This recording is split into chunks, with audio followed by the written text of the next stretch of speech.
Hello दोस्तों, मेरा नाम है अनुराग और आप सभी देख रहे हैं अनुराग केवानी यूट्यूब चैनल।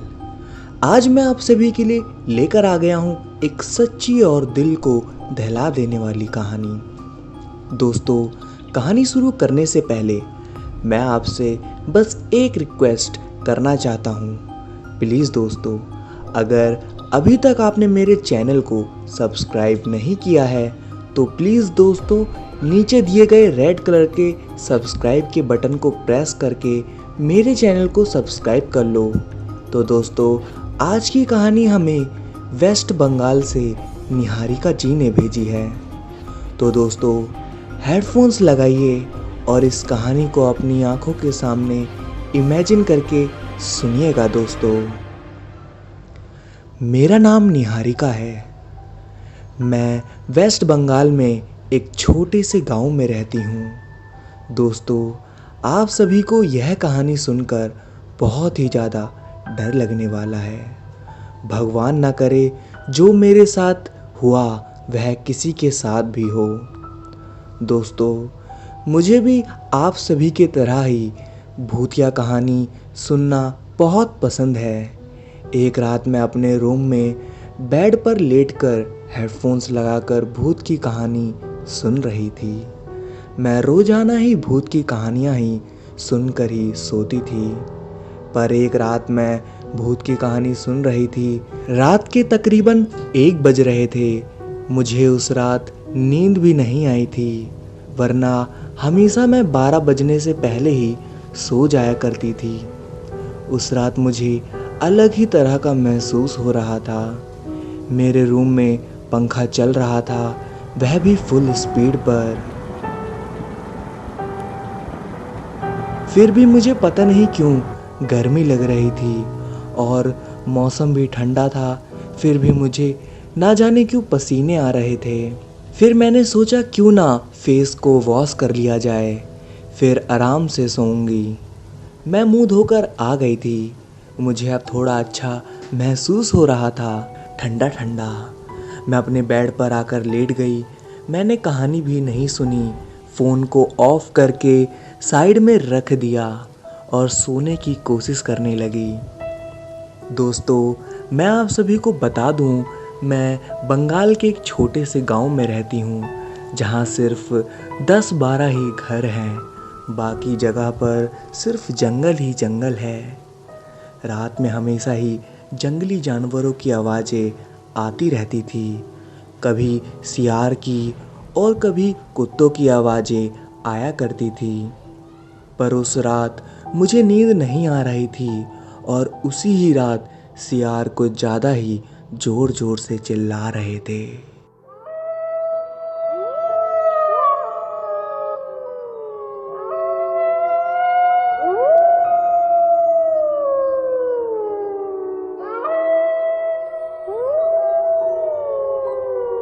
मुझे पता नहीं क्यों बहुत ज़्यादा डर लग रहा था।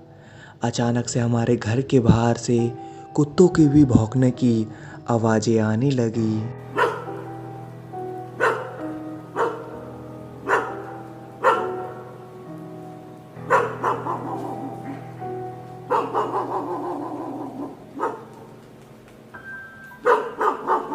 मैं यह सब आवाज़ सुनकर बहुत ही ज़्यादा डर गई। मेरी दिल की धड़कनें अब बहुत ज़ोर ज़ोर से चल रही थी। तभी तुरंत सियार और कुत्तों की आवाज़ें आना बंद हो गई थी। मुझे थोड़ी राहत मिली। मुझे अचानक ही बहुत ही ज़्यादा प्यास लगने लगी। रात के तकरीबन 2 बज गए थे। मैं अभी तक सोई नहीं थी। मैं फ़ौरन अपने बेड से उठी और बरामदे में ही रखे हुए मटके में से 1 गिलास पानी पीने लगी। पानी पीकर मुझे अच्छा लग रहा था। फिर मैं फ़ौरन अपने बेड पर आई और लेट गई। अब बिल्कुल शांति ही शांति थी, सिर्फ झिंगुर की ही आवाज़ें आ रही थी। अब मुझे बहुत ही ज़्यादा अच्छा महसूस हो रहा था। पंखा एकदम फुल स्पीड में चल रहा था और मैं नींद के आगोश में खो गई थी। फिर तभी मेरे सामने एक काला साया आता है। वह मेरे से लगभग 5 मीटर की दूरी पर होगा।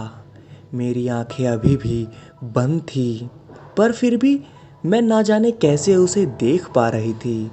फिर तभी एकदम झटके से वो मेरे चेहरे के बिल्कुल पास आ गया और फिर तभी एकदम से मेरी आँख खुल गई और मेरी सांसें ज़ोर ज़ोर से चलने लगी।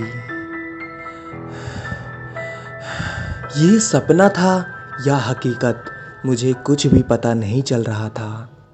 फिर थोड़ी देर बाद मेरी आँख लग गई।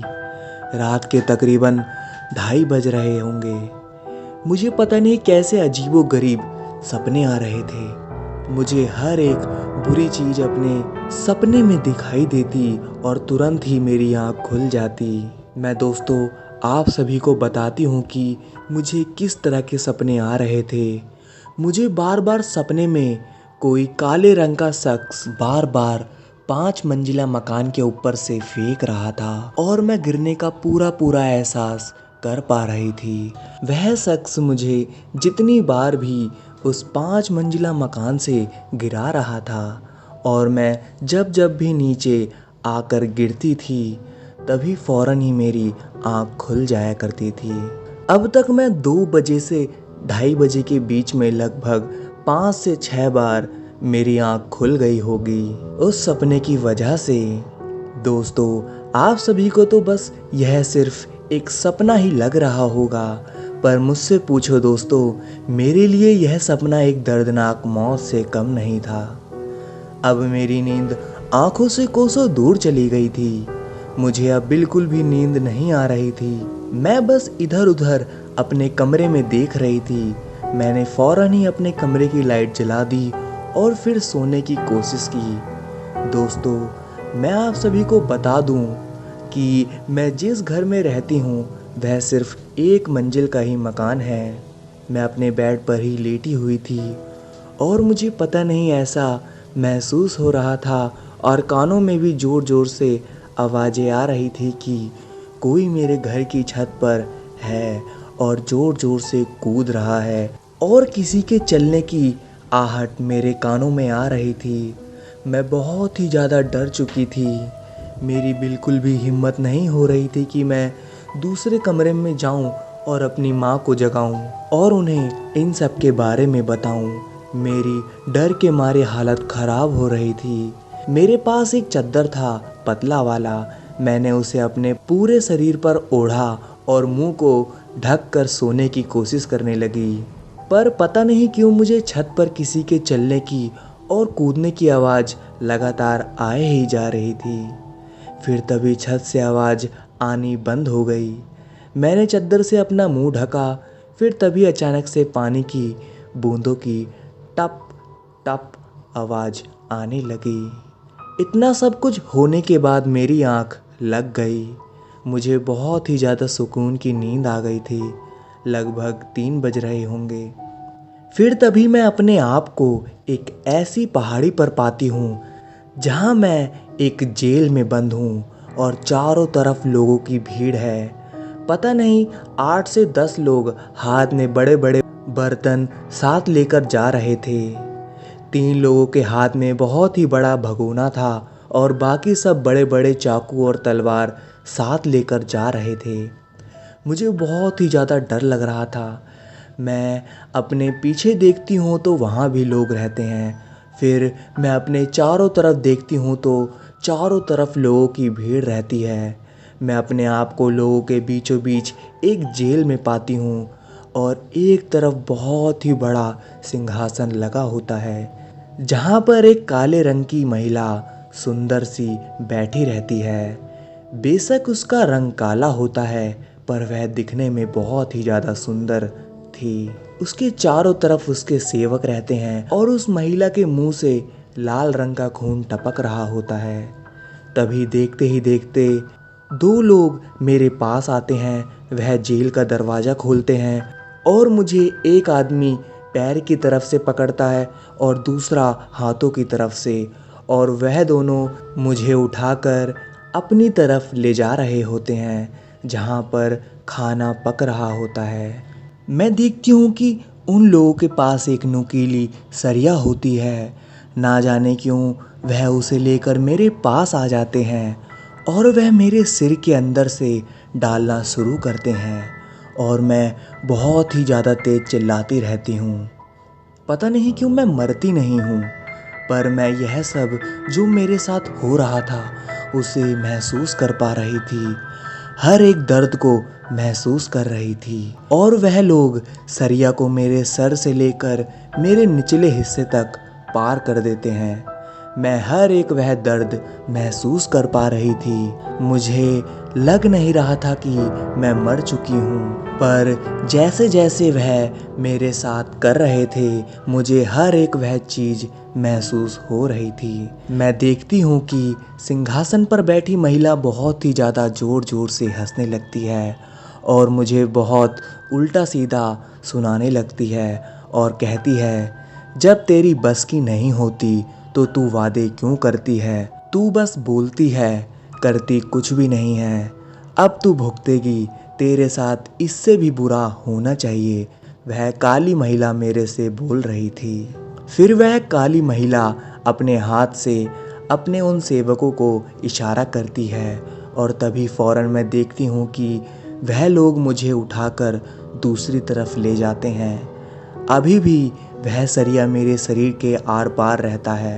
एक तरफ से एक बंदा सरिया पकड़ता है और दूसरी तरफ से दूसरा बंदा सरिया पकड़कर मुझे लेकर दूसरी तरफ चले जाते हैं और मुझे दूसरी तरफ फेंक देते हैं। वहीं खड़ा एक आदमी जिसके हाथ में एक बहुत बड़ी तलवार रहती है, वह उससे मेरे शरीर के लगभग 100 गुना छोटे टुकड़े करता है। पर वह मंजर देखकर मैं बहुत ही ज़्यादा डर गई। मेरी ही आंखों के सामने मेरे ही शरीर के वह आदमी टुकड़े कर रहा था और मुझे हर एक तलवार का वार महसूस हो रहा था। मैं दर्द से तड़प रही थी। मुझे बार बार ऐसा लग रहा था कि मैं मर क्यों नहीं जाती। इस दर्द को मैं सहन बिल्कुल भी नहीं कर पा रही थी। मैं भगवान का नाम ले रही थी कि भगवान मुझे मौत दे दो, अब मुझसे यह दर्द सहा नहीं जाता। तभी सिंहासन पर बैठी उस काली महिला ने तेजी से और गुस्से में चिल्लाते हुए मुझसे बोली, भगवान का नाम मत ले पागल लड़की, तू इसी लायक है। जब तू किसी चीज़ को मान लेती है और वह तेरे से किया नहीं जाता तो भगवान का नाम मत ले और भगवान से मदद मत मांग। आज जो तेरे साथ जो कुछ भी हो रहा है इन सब में तेरी ही गलती है। तभी चारों तरफ से बहुत सारी औरतों की चिल्लाने की आवाज़ें आने लग जाती हैं।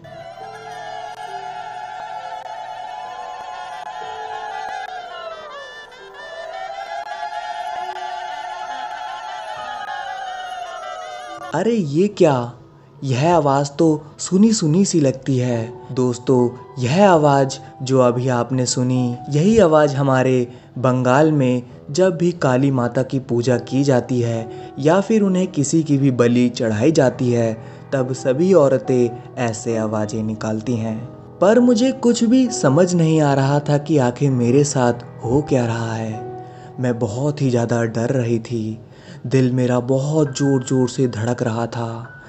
मेरे सामने ही मेरे शरीर के इतने सारे टुकड़े हो चुके थे और सामने एक बड़े से भगोने में तेल उबल रहा था। 4-5 लोग आए और मेरे शरीर के टुकड़ों को उठाकर उस भगोने में डालने लगे। दोस्तों, आप सभी को नहीं बता सकती कि मैं कैसा फील कर रही थी। मैं हर एक अपने शरीर के टुकड़े को उस तेल में डालने पर जैसा महसूस होता है या गरम तेल को छूने से जितना ज़्यादा दर्द होता है उससे लाख गुना ज़्यादा मुझे दर्द हो रहा था। मैं तेल को अपने शरीर पर महसूस कर पा रही थी। मैं पूरी की पूरी जल चुकी थी। मेरा पूरा शरीर जल चुका था और चारों तरफ सभी लोग हंस रहे थे और सिंहासन पर बैठी वह काली महिला भी मुझ पर बहुत ज़ोर ज़ोर से हंस रही थी और मुझे कभी कभी गुस्से से भी देख रही थी। फिर एकदम से वही औरतों की आवाज़ें आने लगी।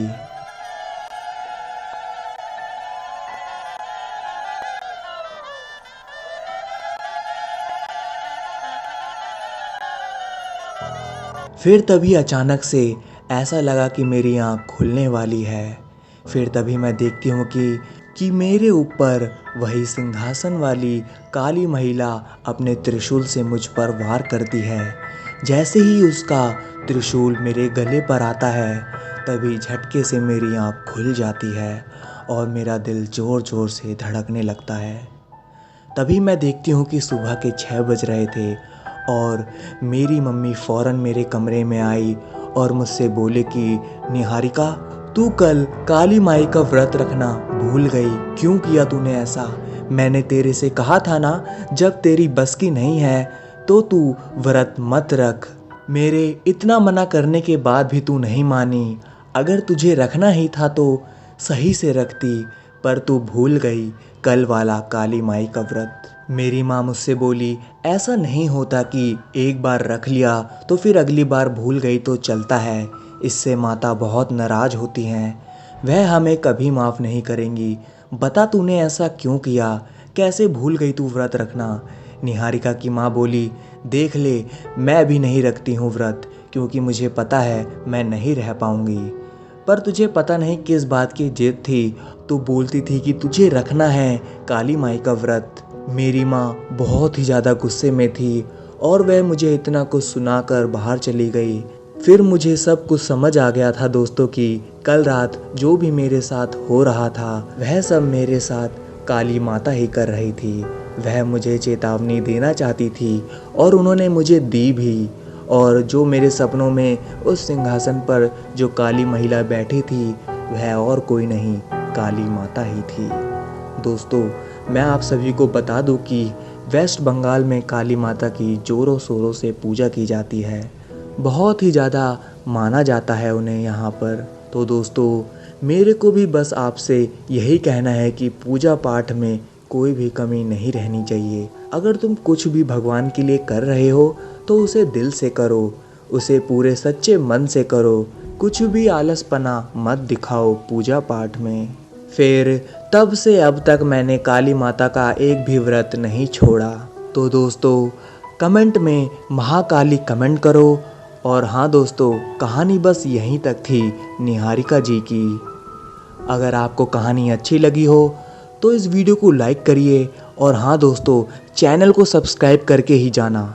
चैनल को बिना सब्सक्राइब करे बिना मत जाना। तो अभी के अभी मेरा चैनल को सब्सक्राइब कर दो दोस्तों। अगर आप सभी को भी अपनी कहानी मुझे भेजनी है तो स्क्रीन पर दिए गए व्हाट्सएप नंबर पर और इंस्टाग्राम आईडी पर आप मुझे अपनी स्टोरी भेज सकते हैं। मैं उस पर वीडियो ज़रूर बनाऊंगा। और हाँ दोस्तों, अब से मैं हर हफ्ते 4 स्टोरीज़ आप सभी के लिए लेकर आऊँगा। तो दोस्तों, जल्द से जल्द मुझे अपनी स्टोरीज़ भेजिए मेरे व्हाट्सएप पर या फिर इंस्टाग्राम आईडी पर। तो फिर जल्द ही मिलते हैं अगली स्टोरी में। तब तक के लिए धन्यवाद दोस्तों।